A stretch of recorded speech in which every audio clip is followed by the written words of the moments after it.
Hello and welcome to pro learner. স্বপ্ন তোমার, দায়িত্ব আমাদের। প্রত্যেক দিনের মতো সন্ধ্যা 7টার জিকে ক্লাস নিয়ে আমি রানা মণ্ডল। আজকে GK of the day class 2 নম্বর ক্লাস। আর এই জিকে অফ দ্য ডে ক্লাসে আলোচনা করব কিছু গুরুত্বপূর্ণ এমসিকিউ জিকে এবং সঙ্গে তার ব্যাখ্যা, যেগুলো আপকামিং এক্সাম অর্থাৎ পরীক্ষাতে যেমন WBCS, WBP, KP, railway, clerkship, miscellaneous, CHSL, CGL, MTS প্রভৃতি পরীক্ষাতে খুবই গুরুত্বপূর্ণ হতে চলেছে। আর যদি ভিডিওটি ভালো লাগে অবশ্যই সাবস্ক্রাইব করবে আমাদের ইউটিউব চ্যানেল প্রো লার্নার। দেখো, কার্গিল যুদ্ধ কত সালে সংগঠিত হয়? কার্গিল যুদ্ধ ভারতের ইতিহাসে একটা খুব গুরুত্বপূর্ণ যুদ্ধ। এই যুদ্ধটা অনুষ্ঠিত হয় 1999 সালে। 1999 সালে এই কার্গিল যুদ্ধ অনুষ্ঠিত হয়। এই কার্গিল যুদ্ধের দুটো পক্ষ হচ্ছে কে? ভারত এবং পাকিস্তান। এই যুদ্ধে আমাদের দেশ ভারত পাকিস্তানকে হারিয়ে দেয়। এই যুদ্ধের স্থান কোথায় ছিল? তৎকালীন জম্মু কাশ্মীরের কার্গিল জেলা। যদি আজকের হিসেব করা হয়, এটা বর্তমানে লাদাখে পড়ছে। কোথায় পড়ছে? লাদাখ যে কেন্দ্রশাসিত অঞ্চল রয়েছে সেখানে পড়ছে।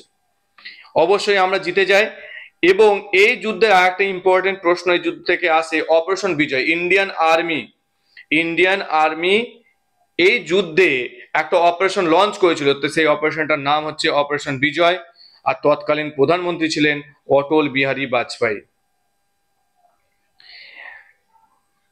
এর সঙ্গে আমাদের জেনে নিতে হবে কার্গিল বিজয় দিবস। এই কার্গিল বিজয় দিবস হচ্ছে 26শে জুলাই প্রত্যেক বছর পালন করি আমরা। কি কারণে? আমরা কার্গিলের যুদ্ধে জয়ী হয়েছিলাম পাকিস্তানের বিরুদ্ধে। সেই বিজয়টাকে উদযাপন করার জন্য প্রত্যেক বছর এই কার্গিল দিবস পালিত হয় 26শে জুলাই। এবার আমরা দেখে নেব কার্গিল যে শহরটা রয়েছে, এটা পরীক্ষাতে প্রশ্ন দেয়, কার্গিল শহরটা কোথায় অবস্থিত, অর্থাৎ কোন নদীর তীরে অবস্থিত, এটা মেনলি প্রশ্ন দেয়।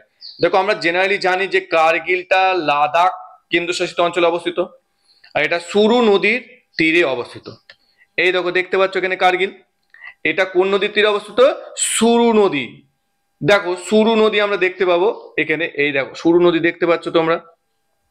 এই দেখো সুরু নদী। আচ্ছা, এই যে কার্গিল আমরা দেখতে পাচ্ছি, তাই না? নেক্সট বিষয় দেখো, সেবি। সেবি কি? Security and exchange board of India.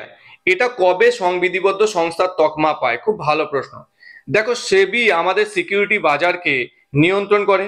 এটা 1988 সালে প্রতিষ্ঠিত হয়, কিন্তু এটা সংবিধিবদ্ধ সংস্থার তকমা পাচ্ছে 1992 সালে। পার্লামেন্ট দ্বারা পাস হওয়া একটা আইনের দ্বারা এই SEBI, security and exchange board of India, 1992 সালে সংবিধিবদ্ধ সংস্থার তকমা পাচ্ছে। এই দেখো, প্রতিষ্ঠা 1988, 1992 হচ্ছে সংবিধিবদ্ধ সংস্থা। আচ্ছা, আর সদর দপ্তর কোথায়? মুম্বাইতে। এরা আমাদের সিকিউরিটি বাজারকে নিয়ন্ত্রণ করছে, তাই না?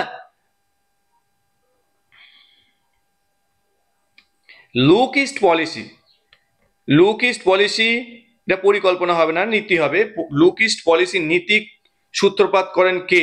Option A Jawaharlal Nehru, B হচ্ছে নরসিমা রাও, সি মোরারজি দেশাই, ইন্দিরা গান্ধী। দেখো, উত্তর হচ্ছে নরসিমা রাও। পিভি নরসিমা রাও ভারতের ইতিহাসে একটা উল্লেখযোগ্য প্রধানমন্ত্রী। এনার সময়ে লুক ইস্ট পলিসি ছাড়াও আরো বিশেষ কিছু কাজ হয়েছিল, বলছি আমি এখনই। এবার হচ্ছে কি, নরসিমা রাওয়ের নেতৃত্বে 1991 সালে এই লুক ইস্ট পলিসি নীতি গ্রহণ করা হয়। অর্থাৎ এই দক্ষিণ পূর্ব এশিয়ার দেশগুলোর সঙ্গে ভারতের রাজনৈতিক, অর্থনৈতিক এবং নিরাপত্তার সহযোগিতার উন্নয়ন বা সম্পর্ক উন্নয়নের দিকে দৃষ্টি দেওয়া হয়। এই নরসিমা রাওয়ের সময় সবথেকে গুরুত্বপূর্ণ বিষয় হচ্ছে কি, 1991 সালে নিউ ইকোনমিক পলিসি, যাকে বলা হচ্ছে নয়া অর্থনৈতিক নীতি গৃহীত হয়। এটা ভারতের একটা উদারনৈতিক অর্থনৈতিক নীতি, খুব ইম্পর্টেন্ট। নিউ ইকোনমিক পলিসি 1991 সালে। তৎকালীন অর্থমন্ত্রী ছিলেন ভারতের মনমোহন সিং। ওকে, নেক্সট বিষয় দেখো, পার্লামেন্টের কোনো কক্ষের সদস্য না হয়ে কোনো পদপ্রার্থী প্রধানমন্ত্রী নির্বাচিত হলে তাকে কত মাসের মধ্যে লোকসভা বা রাজ্যসভার আসন থেকে নির্বাচিত হয়ে আসতে হবে? ভালো প্রশ্ন। অর্থাৎ পার্লামেন্টের দুটো কক্ষ, একটা হচ্ছে লোকসভা, একটা রাজ্যসভা। মনে করো কোনো কক্ষেরই সদস্য না, অথচ সে প্রধানমন্ত্রী নির্বাচিত হলো, তাকে একটা টাইম দেওয়া থাকবে, 6 মাসের মধ্যে তাকে অবশ্যই নির্বাচিত হয়ে আসতে হবে লোকসভা অথবা রাজ্যসভা থেকে। এই দেখো ভারতের পার্লামেন্ট কি কি নিয়ে গঠিত? রাষ্ট্রপতি, লোকসভা এবং রাজ্যসভা। যদি শুধু লোকসভা রাজ্যসভা বলছে সেটা ভুল, কারণ রাষ্ট্রপতি হচ্ছে ইন্টিগ্রাল পার্ট, ভারতের পার্লামেন্টের একটা অবিচ্ছেদ্য অঙ্গ। উইদাউট রাষ্ট্রপতি পার্লামেন্ট গঠন হবে না। ঠিক আছে, পার্লামেন্টের 3টে অংশ, রাষ্ট্রপতি, রাজ্যসভা এবং লোকসভা। নেক্সট কোশ্চেন, নিচের কোন পদাধিকারী ব্যক্তি রাজ্য বিশ্ববিদ্যালয়ের আচার্য অর্থাৎ এক্স অফিসিও চ্যান্সেলর নিযুক্ত হন? অর্থাৎ পদের অধিকারে, পদের বলে। দেখো, রাজ্যপাল রাজ্য বিশ্ববিদ্যালয়গুলির পদাধিকার বলে আচার্য নিযুক্ত হন। এটা খুব ভালো প্রশ্ন। প্রত্যেক যে রাজ্য বিশ্ববিদ্যালয়গুলি রয়েছে সেই বিশ্ববিদ্যালয়ের আচার্য বা এক্স অফিসিও চ্যান্সেলর নিযুক্ত হচ্ছেন কে? রাজ্যপাল। এর আগে আমরা পলিটিতে বিভিন্ন সময় আলোচনা করে বলেছি যে রাষ্ট্রপতি, উপরাষ্ট্রপতি রাজ্যসভার চেয়ারম্যান হন, এক্স অফিসিও চেয়ারম্যান পদাধিকার বলে। সেরকম রাজ্যের রাজ্যপাল সেই রাজ্য বিশ্ববিদ্যালয়গুলির আচার্য পদে নিযুক্ত হন, পদাধিকার বলে এক্স অফিসিও। ওকে, এই দেখো, তাহলে এখানে একটা বিষয়, রাজ্যপাল রাজ্য বিশ্ববিদ্যালয়গুলির আচার্য হিসেবে কাজ করেন এবং বিশ্ববিদ্যালয়ের উপাচার্যকে নিযুক্ত করেন। তাহলে বিশ্ববিদ্যালয়ের উপাচার্যকে নিযুক্ত করছেন কে? রাজ্যের রাজ্যপাল। কারণ রাজ্যের সাংবিধানিক প্রধান, ভারতের রাজ্যগুলির সাংবিধানিক প্রধানই হচ্ছেন রাজ্যপাল। আচ্ছা, পশ্চিমবঙ্গে কত সালে অপারেশন বর্গা চালু হয়? খুব ভালো প্রশ্ন। অপারেশন বর্গা একটা ভূমি সংস্কার আন্দোলন, এটা 1978 সালে চালু হয়। 1978 সালে পশ্চিমবঙ্গে অপারেশন বর্গা চালু হয়, এটা একটা ভূমি সংস্কার আন্দোলন। এখানে কি হচ্ছে দেখো, এই ভাগ চাষি যারা যারা বর্গাদার, তাদের নাম নথিভুক্তকরণ, ঠিক আছে, যারা যারা মানে জোতদারদের দ্বারা তারা যাতে উচ্ছেদকৃত না হয়, তাদেরকে কিছু অধিকার সত্ত্ব দেওয়া, তাদেরকে নাম রেকর্ডভুক্ত করা, এটা হচ্ছে অপারেশন বর্গা। 1978 সালে ভারতে এই পশ্চিমবঙ্গে এই অপারেশন বর্গা নামক যে ভূমি সংস্কার আন্দোলন চালু হয়। অর্থাৎ বর্গাদারদের জমির মালিক রূপান্তরিত করা হচ্ছে এই অপারেশন বর্গার মূল উদ্দেশ্য। নীতি আয়োগ, নীতি আয়োগ কত সালে প্রতিষ্ঠিত হয়? নীতি আয়োগ প্রতিষ্ঠিত হয় 1 জানুয়ারি 2015 সালে। দেখো, নীতি আয়োগ হচ্ছে আমাদের যে পরিকল্পনা কমিশন, সেই পরিকল্পনা কমিশনের পরিবর্তে নীতি আয়োগ ভারতে আসে, যেটা প্রতিষ্ঠিত হয় 1 জানুয়ারি 2015। এবার নীতি আয়োগ কি? নীতি আয়োগ কথার অর্থ হচ্ছে, নীতি কথার অর্থ national institution for transforming India, এবং এটা 1 জানুয়ারি 2015-তে প্রতিষ্ঠিত হয় পরিকল্পনা কমিশনের পরিবর্তে। আচ্ছা, নীতি আয়োগ হচ্ছে ভারতের সর্বোচ্চ, মানে India's apex policy think tank, অর্থাৎ পাবলিক পলিসি থিঙ্ক ট্যাঙ্ক হিসাবে কাজ করছে ভারতে। আর এদের যে অ্যাপ্রোচ, নীতি আয়োগের যে অ্যাপ্রোচ, সেটা হচ্ছে বটম টু আপ পদ্ধতি। অবশ্যই মনে রাখবে, এই ডেটাগুলো খুব ইম্পর্টেন্ট। যদি ক্লাসটা ভালো লাগে, ডেফিনেটলি সাবস্ক্রাইব করো আমাদের ইউটিউব চ্যানেল প্রো লার্নার। প্রত্যেকদিন 7টার সময় থাকবে জিকে অফ দ্য ডে। আচ্ছা, কিষাণ ক্রেডিট কার্ড কত সালে চালু হচ্ছে ভারতে? কিষাণ ক্রেডিট কার্ড চালু হচ্ছে 1998 সালে। দেখো, কিষাণ ক্রেডিট কার্ড, দেখো, কৃষি উন্নয়নের জন্য বা কৃষি ঋণের জন্য সর্বোচ্চ সংস্থাকে নাবার্ড।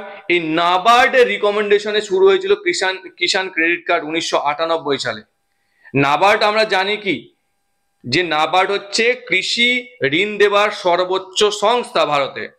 তা এই নাবার্ড দ্বারা তৈরি করা হয় এই প্ল্যান কিষাণ ক্রেডিট কার্ড।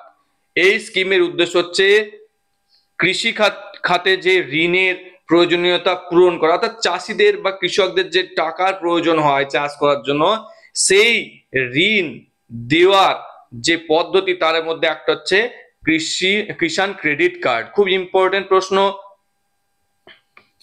আচ্ছা, বিশেষ দিন সম্পর্কে নিচের কোন তথ্যটি ভুল? দেখো, জাতীয় কন্যা দিবস সঠিক, পরাক্রম দিবস, পরাক্রম দিবস হচ্ছে এখানে ভুল আছে এটা। আচ্ছা, জাতীয় স্টার্ট আপ ডে 16 জানুয়ারি, আন্তর্জাতিক শিক্ষা দিবস, আচ্ছা এখানে দুটো অপশন ভুল আছে। ওকে, একটু টাইপিং মিস্টেক, এটা মাথায় রাখবে। পরাক্রম দিবস হচ্ছে 23 জানুয়ারি, পরাক্রম দিবস কি 23 জানুয়ারি, আন্তর্জাতিক শিক্ষা দিবসটাও ভুল আছে, তাহলে এখানে দুটো ভুল আছে। আমরা দেখে নিই, national girl child day, national girl child day হচ্ছে 24 জানুয়ারি, জাতীয় কন্যা শিশু দিবস। তারপর আন্তর্জাতিক শিক্ষা দিবস 8ই সেপ্টেম্বর, 8ই সেপ্টেম্বর হচ্ছে আন্তর্জাতিক শিক্ষা দিবস। নেক্সট বিষয় দেখো, পরাক্রম দিবস খুব ইম্পর্টেন্ট। এই নেতাজি সুভাষচন্দ্রের যে জন্মদিন 23 জানুয়ারি, এই দিনটাকে আনুষ্ঠানিকভাবে পরাক্রম দিবস হিসেবে পালন করা হয়। ভারতের একজন বিখ্যাত স্বাধীনতা সংগ্রামী সুভাষচন্দ্র বসুর জন্মদিন উপলক্ষে পরাক্রম দিবস পালিত হচ্ছে।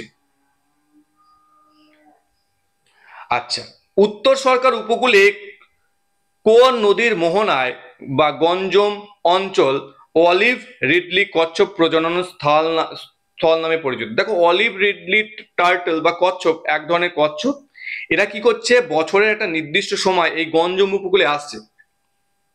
ঠিক আছে, এই গঞ্জম উপকূলটা একটা নদীর মোহনার কাছে অবস্থিত। সেখানে কি হচ্ছে, এরা এখানে ডিম পাড়ে, তাদের প্রজনন স্থল এই জায়গাটা, সেটা হচ্ছে রসিকুল্লা নদী। আর গঞ্জম উপকূল মানেই তোমরা জানো এটা হচ্ছে ওড়িশাতে অবস্থিত। তাহলে উত্তর সরকার, আমি এর আগে ক্লাসে GK of the day class নম্বর 1-এ আমি উপকূল সম্পর্কে বলেছি।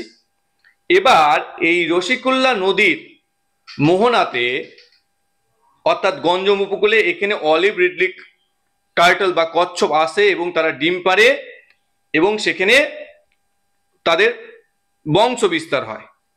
খুব গুরুত্বপূর্ণ। দেখো, এটা রসিকুল্লা নদী কোথায় অবস্থিত? এই দেখো রসিকুল্লা নদী দেখতে পাচ্ছ।